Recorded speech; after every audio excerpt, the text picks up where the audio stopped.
Bet kokios formos kančia yra demonų maistas. Dar kartą. Bet kokios formos kančia yra demonų maistas. Reiškia, jeigu tu patiri bent vieną iš šitų kančios formų, tai kaip tu atrodai, kančia dėl to, kaip tu atrodai, kančia dėl to, kiek tu uždirbi, kančia dėl tavo santykių, kančia dėl ateities baimių kokių nors, kančia dėl praeities nuoskaudų.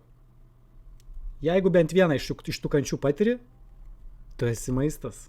Tavimi, kiekvieną kartą, kad tu esi iš toj kančioj, tavimi maitinasi. Gali būti astraliniai parazitai, demonai, velniai, dvasios, dušelės pasiklydę.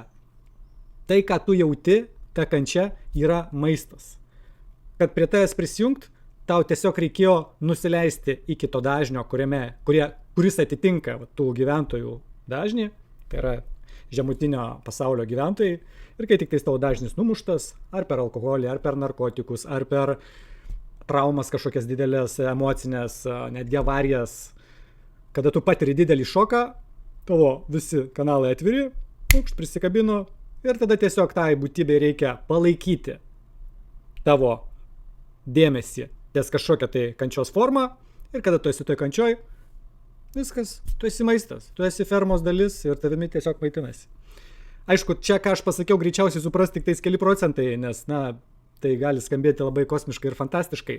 Bet jeigu tu supratai, apie ką aš kalbu, tai gera žinia, kad visus šitus demonus ir astralinius parazitus ir visas šitas dušeles galima atkabinti, reikia tik tais žinoti, dėl ko jos prisijungia, kokiomis aplinkybėmis, kada, kokia energija maitinasi, kada mes gaunam atsakymus iš tus klausimus, visas šitas dušeles, demoniukus ir velnius ir visokius kitokius ten gyventojus, kurie maitinasi tą kančią, mes tiesiog atkabinam ir tu iš karto jauti pokytį. Tu iš karto gali pajausti pokytį, kad nėra kančios pojūčių, nėra tų minčių, kurios kėlė visus tos marazminius pojūčius apie tą kančią. Tai ar tu nori ir toliau būti kančioje ir gyventi taip, kaip gyvenai iki šiol, ar visgi tu pasiruošęs kažką tai gyvenime keisti ir atsikratyti tos kančios. Spręsti tau.